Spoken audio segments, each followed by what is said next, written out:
The biggest one being at the Boston Globe, where you were taking on the Catholic Church and you greenlit a spotlight investigation that exposed the church's systemic cover-up of child sex abuse. It was a controversial decision, but I think it was the right decision. Did you ever meet Edward Snowden yourself?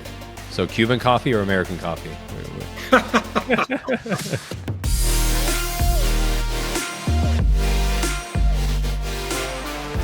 And welcome to Gamechangers Live, coming to you from our home studio here at the College of Communications, Architecture at the Arts at FIU in Miami. Each and every week we come to you with a game changer, and this week is no exception. Today's guest is no stranger to speaking truth to power. I'm honored to welcome Mr. Marty Baron, one of the most influential journalists of our time. Marty served as the executive director of the Washington Post, where under his leadership and paper won multiple Pulitzer Prizes and cemented his role as a pillar in investigative journalism. Before that, he led the Boston Globe through its groundbreaking coverage of the Catholic Church abuse scandal that not only won a Pulitzer Prize, but inspired the Oscar-winning film Spotlight. And Marty also received the FIU Carta Medallion recently, one of the only ones to have ever received it, one of two, actually. And the first one was rock and roll R&B legend Sam Moore. So you're in great company, my friend. Welcome to Game Changers Live. Thank you. Thanks for having me.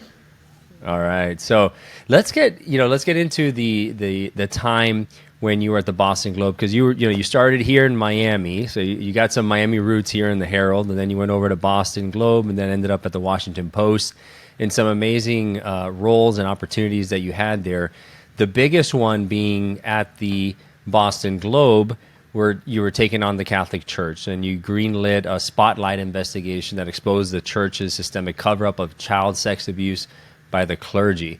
That was a risky move. Having read about and watched the movie that spoke about it, it took a lot of courage to take on such an influential organization, right? So, I mean, what was that like for you? Yeah, well, I always think about what our mission is as journalists, and when we detect wrongdoing, if there's credible evidence of wrongdoing, we have an absolute obligation to look into it, to investigate, particularly when it involves the most powerful institutions or individuals in our communities or in our country. Because the most powerful individuals and institutions have the greater capacity to do more severe damage, do greater wrongs, and they also have a greater capacity to cover it up.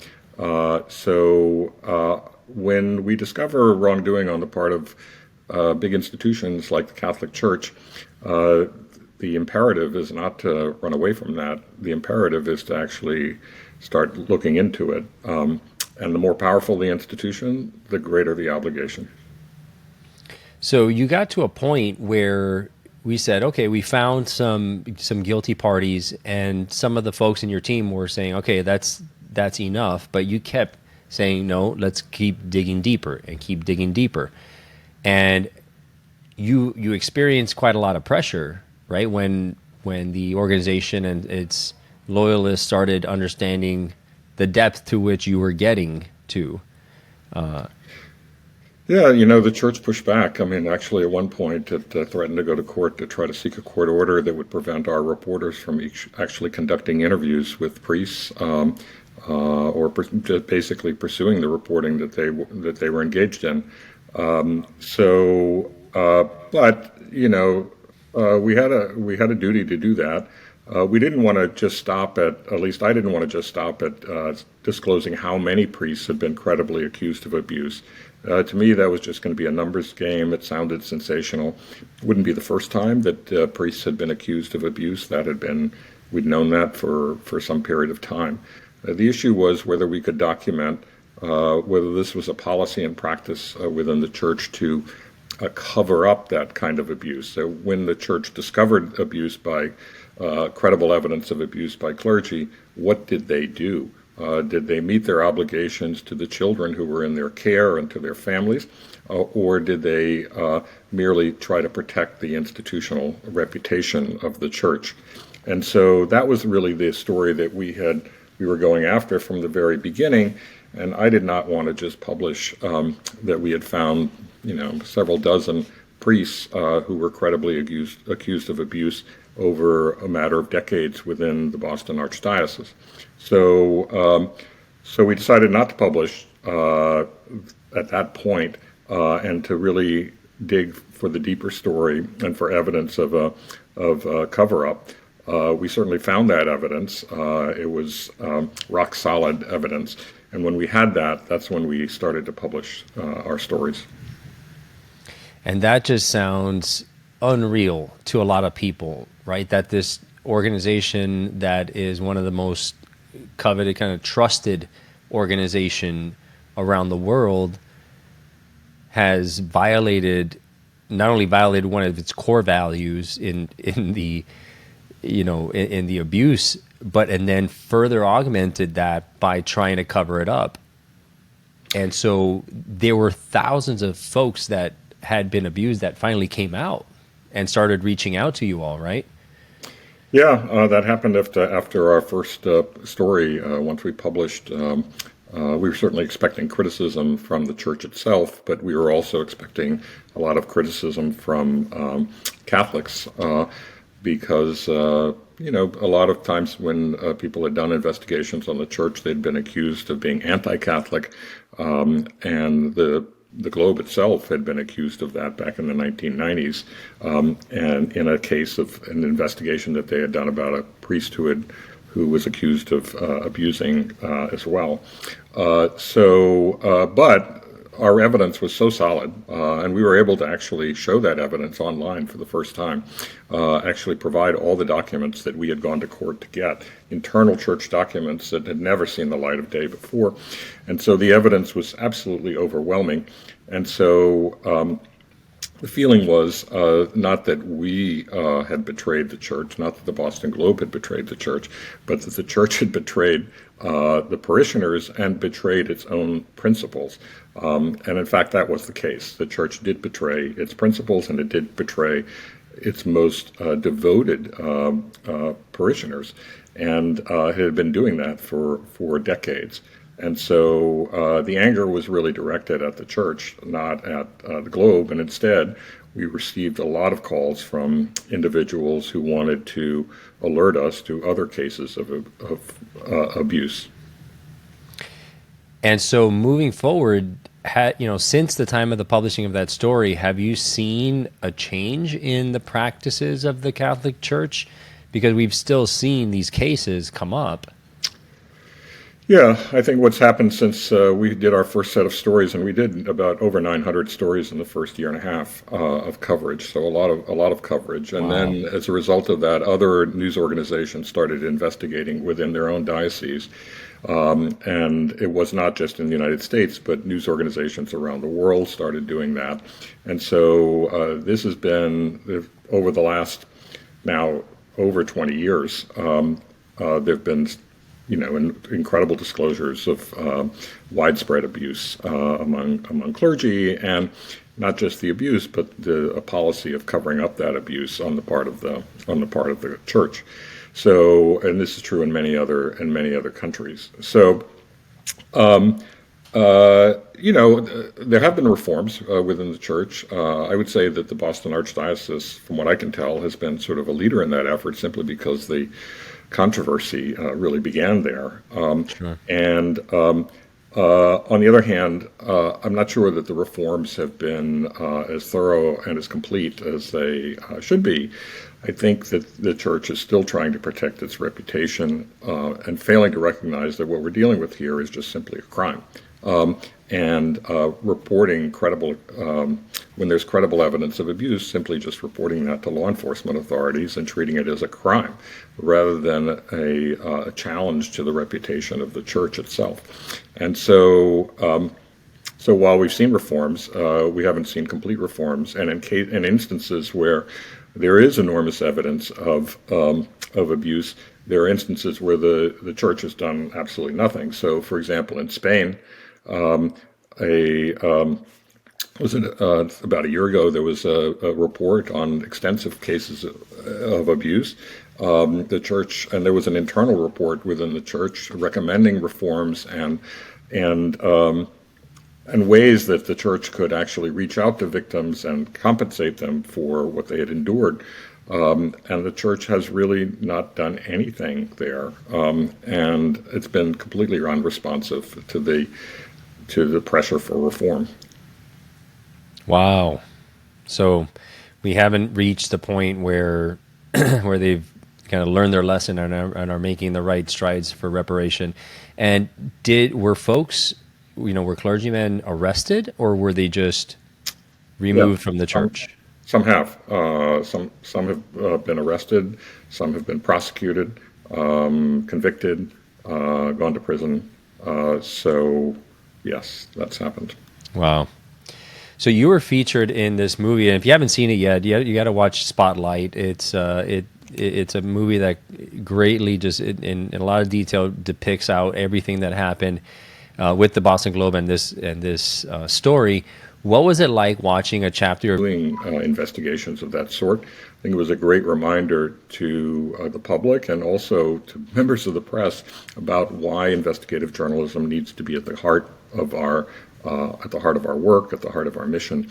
That why powerful individuals and institutions need to be held accountable when there's strong evidence of wrongdoing, and it also was a great reminder of why we need to listen to people who don't have power, because they often have very powerful things to say. And the survivors of abuse, the victims of abuse, had gone for decades without being listened to, not listened to by law enforcement authorities, by politicians, by the church, or the press, by the way. And it was high time that they were listened to. And then from the Boston Globe, how long were you there? 11 and a half years. Wow, quite a bit. And then from there, you had the opportunity to go over to the Washington Post. Right. So tell me about that and that transition. How'd that come about? Well, I was actually contemplating doing something else at that point. I'd been at the Globe for 11 and a half years.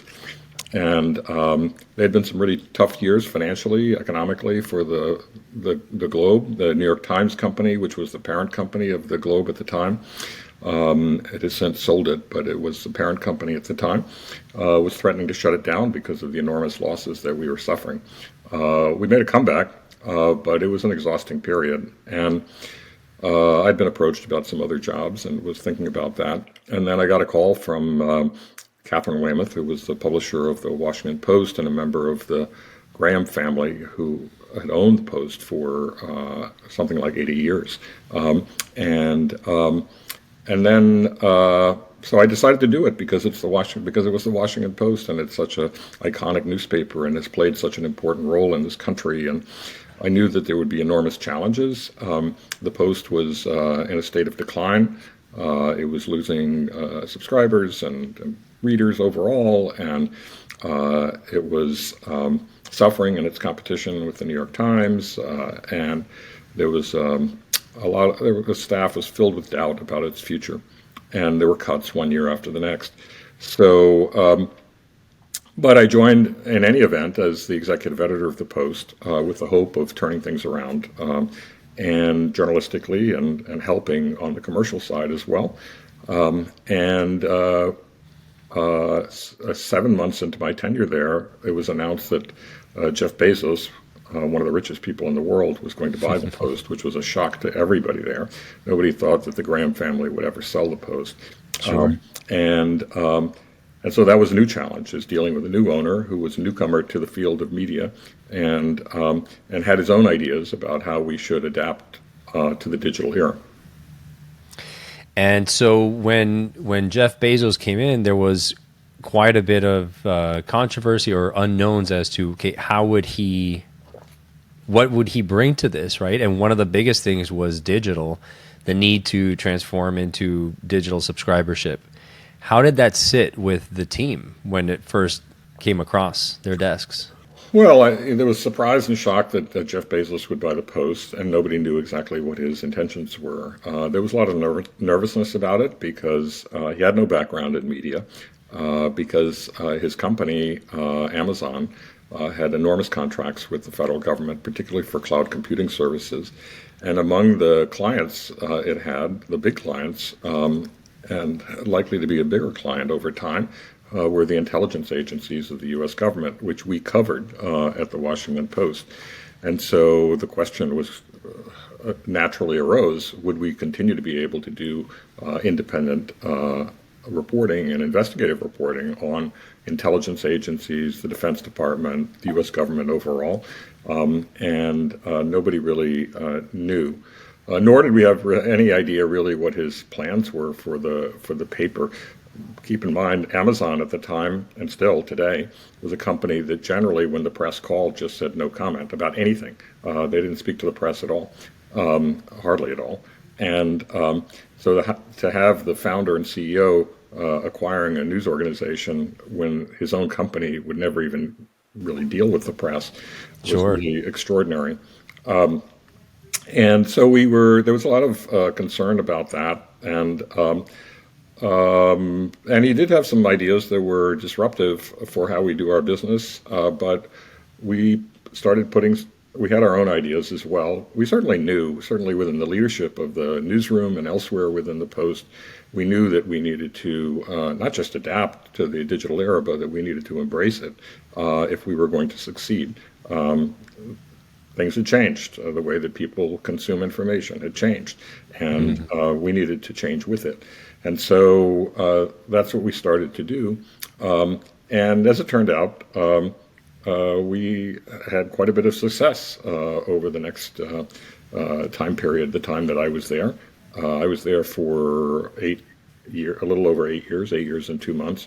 And 6 of those were profitable years. And we were able to reinvest that money and continue to grow. And our number of subscribers grew dramatically during the Trump years, and even before that, actually. And our readership grew dramatically as well. So, in today's dynamic business landscape, what got you here won't necessarily get you there. That's where we come in. Gamechangers Consulting is a consulting firm specializing in strategic planning, leadership development, and employee engagement. We don't just embrace change, we ignite it. From governmental and non-profit organizations to global enterprises, we've been the trusted advisors that organizations turn to when they are ready to make a real impact. If you're serious about growth, visit beagamenchanger.com and let's lead the future together. So for those of you who haven't read it, Marty has a book out called Collision of Power, Trump, Bezos, and the Washington Post that was put out in 23, and it's a phenomenal book. It really gets into the details behind the scenes of all the meetings that occurred and all the thinking behind it. It's a really fascinating look into the news media organization, how it's been changing over time, and all the stories that we talk about here. So you're no stranger to facing large, intimidating organizations and people. When you were there at the Washington Post, you were there for the Trump's first presidency, and you took over executive editor. You eventually confronted what Trump labeled the enemy of the people. Right? He labeled not only the Washington Post, but all of journalism, the enemy of the people, right? How did you handle being targeted in such a major way by a sitting president? Yeah, well, the targeting started before he became president. I arrived at the Post at the beginning of 2013. Trump arrived on the political scene really as a presidential candidate in the summer of 2015. And then, of course, he was elected in 2016 in November and became president in January of 2017. But his attacks on the Post really started during his campaign, only a few months after he became a candidate, where he started to call us garbage, the lowest form of humanity, scum, that sort of thing. And then when he became president, he started to call us the enemy of the people, which is the language that autocrats have used to describe the press over decades, or to describe their enemies. So My view on that was that obviously I thought that was repulsive language on his part, deeply disrespectful of the work that journalists are expected to do. And of course, they're expected to cover the most powerful person in the world, who is the president of the Sure. United States, and also. It essentially incited people to attack the press or to threaten the press or what have you, and in fact they did. So I was deeply offended by that. That said, we still had our job to do. I did not think of ourselves as the opposition party as we were described by Steve Bannon, one of his close aides at the time that he first became president. And our job was to cover the government, cover politicians, cover the most powerful person in the world, the President of the United States. We had an absolute duty to do that. That's exactly what the founders of this country had in mind when they wrote the First Amendment. James Madison, who was the principal author of the First Amendment, talked about freely examining public characters and measures. And I would highlight the word examining, which means that we're not stenographers. We have to go behind the curtain and beneath the surface and find out what's really happening, who's being affected by these policies, who influenced the policies, all of that.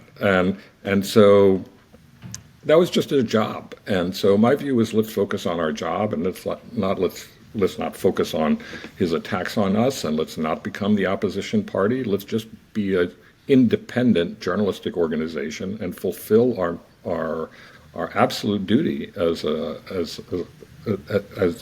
member of the independent press. Yeah, and to that point, one of the rallying cries that you all came up with, which I think is phenomenal, as you were thinking about, okay, what do we want to be known for, and what's our rallying cry or vision, and that the slogan, democracy dies in darkness. And I find that extremely powerful because it really depicts what happens if we are not allowed to cover these leaders in a way that's very transparent and public.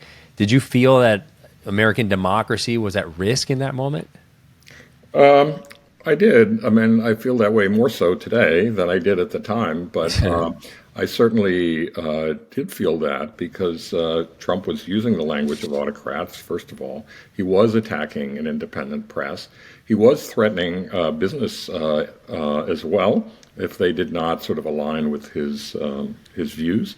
So, for example, he didn't just attack the Post. He attacked Jeff Bezos, the principal owner of Amazon, and he attacked Amazon and said that he would go directly after Amazon's business by doubling, then tripling, then quadrupling. He just kept making up the number. What the postal system would charge Amazon for the last stretch of its deliveries, and he did interfere in its business, and so to me that's just.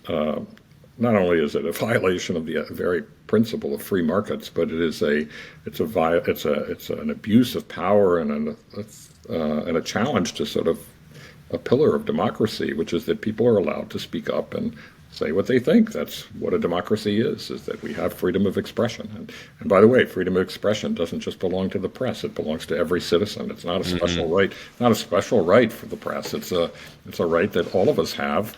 Every individual citizen and every business, and so I was worried about that, and I did read a lot of books about authoritarianism and autocracies and all of that, preparing myself for the likelihood. I felt it was a likelihood that he would move in an ever more authoritarian direction. And you think that's at more accentuated and even more of a risk today than it was in his first term? Yeah, there's no question. I mean, I think during his campaign, he promised to seek vengeance on his political enemies and to use the power of government to punish them.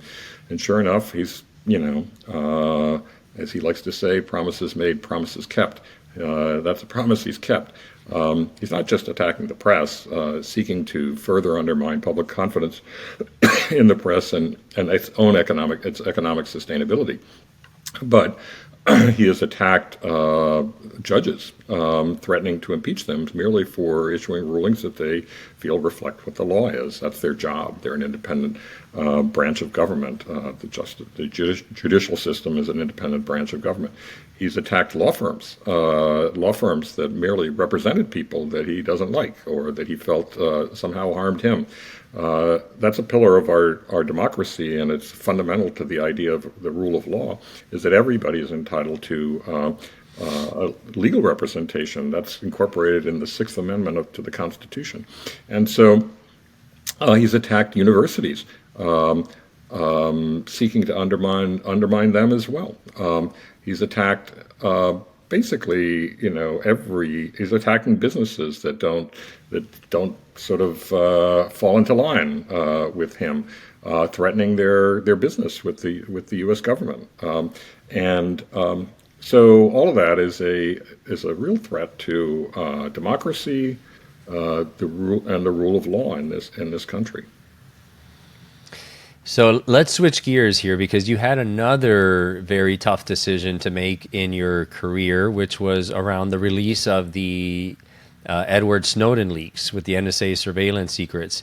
So those documents were highly classified, raised serious national security concerns. How did you weigh the potential risks to national security against the public's right to know at that moment? Because this is very important, but you also had to be very careful as to what you released. So tell me about that.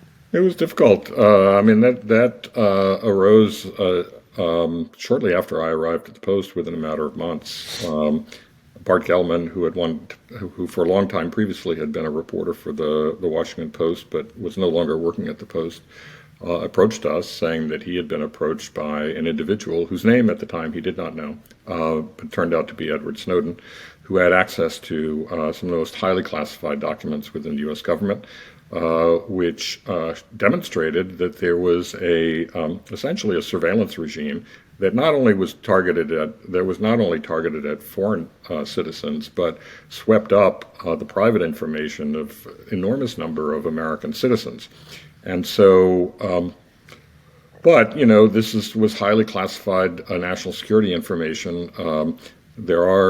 While the federal government has not historically gone after journalists for publishing leaked information, it's gone after the leakers. It's not inconceivable that they could try to do so. And I think they will do so in the Trump administration if something similar occurs. But I had to really think a lot, hard about that. But I felt that this was an intrusion on Americans' privacy, and government has just enormous power, and if it has the capacity to sweep up your private information, your private communications, your private contacts, all of that, that is like the ultimate power, because it can then observe essentially everything you're doing. And I am a great believer in individuals' privacy, and I'm deeply a suspect of the power of government. And that it can be abused, and the prospect for abuse of the power of government. And so I had to weigh the risks against the importance, I think, of revealing that information. And we decided to proceed, because I felt that if somehow this information were to be abused in the future, and we were not, and had we chosen not to publish this information, we would be complicit in that abuse, that we would have enabled that abuse merely for not having done our jobs and telling the American public about it. And when we did publish, it was highly controversial. Of course, the intelligence agencies were furious about our publication of that information. There were people who called for us to be prosecuted, of course. But there were also politicians on both sides of the aisle, Republicans and Democrats, who saw this as an intrusion on the privacy of individual American citizens, and were outraged at the measures that intelligence agencies had taken, that they had exercised insufficient caution in how they were using their powers. And so there have been reforms since then, and so I think that it was a difficult decision. It was a controversial decision, but I think it was the right decision. Did you ever meet Edward Snowden yourself? No, never. Wow. And really, his intentions behind it were, he felt that there was an ethical dilemma here, right? That the public needed to know what was going on. That was his view. I mean, he's living in exile in Russia now, but because if he came back to the United States, he would be prosecuted for certain. But yeah, he felt his what he has said is that he felt that this was an intrusion on Americans' individual privacy, that it went beyond the bounds of the law and morality, and so that he felt it was important to have this information disclosed, and he felt that the best way to have it disclosed was to contact media who could evaluate it and decide what should be published and what shouldn't. He did not just put it up on WikiLeaks. Like he didn't just take all the documents that he had and put them up on WikiLeaks, which he could have done. But he decided that, let me give this to journalists who can exercise these kinds of judgments. And he gave it to us, and he gave it to The Guardian. And we did exercise judgment. There were a number of things that we did not publish. Certainly did not publish the names of individual intelligence agents. We did not publish the locations of listening sites, things like that. So, and in every instance where prior to publication, our staff had meetings with the intelligence agencies to discuss what we intended to publish, so that they could make an argument, whatever argument they wanted to make. And in many instances, they would argue that while they would have preferred we publish nothing, that if we were going to publish, they wanted particular details to be kept out because those could pose a risk to intelligence activities or intelligence agents, as a matter of fact. When you reviewed all this information, was there anything in particular that was just so shocking to you that you said, I can't believe this is happening, that you can talk about? I don't think there was any one thing they had enormous access to emails that, because they get transmitted via underground cables across the ocean, and so they were able to suck up pretty much everything. And that, I think, was pretty shocking. Just the sheer volume of information that they were able to suck up. Doesn't mean they used it all, but they could have used it all. And so while one of the arguments was made that, they hadn't abused these powers, I think you have to think about, well, what's the potential for abuse in a subsequent administration with a different kind of president? And I think that's what I was thinking of. Is it's not whether they're abusing it today; it's whether somebody will abuse it tomorrow. And so yeah, I was shocked at the sheer volume of information that they were able to vacuum up. Interesting. Let's talk a little bit about you, Marty Baron, the person. So, what do you like to eat? What's your favorite meal? I want to get to know this guy. I don't know that I have a favorite meal. I like all. The problem is that I eat everything. That's my problem. I don't know that I have a favorite meal. I like a wide variety of dishes. So I like to experience different cultures through food. Nice. And what do you do in Boston for fun? Right? You're up in Boston. Well, I'm not actually in Boston. I'm west of Boston in the country, so a couple hours west. So, I do a lot of hiking. I was cycling. I haven't been doing that lately. I have good friends up here. Hang out with them. Kayaking. There's some great lakes here for kayaking and all of that. So a lot of more outdoors activity. Nice. And there's an enormous amount of cultural. I'm in Berkshire County, and it's a cultural center in the summertime, and so it's the summer home of the Boston Symphony. It has one of the world's great dance centers. So we have groups from all over the world who come here. Some fantastic museums here, theater as well. So there's a ton to do here in the summer, both culturally and in the outdoors. Nice. And you recently received the Carta Medallion from your good friend Dean Brian Schreiner, that you've known for quite a long time. What was that like for you? It was great. I was very honored by that. I have some significant ties to Miami, as you mentioned at the top. Not just when I was executive editor or editor of the Miami Herald, but I started my career working for the Miami Herald in 1976. They had bureaus up the coast at the time and down the coast, and on the other coast, on the West Coast.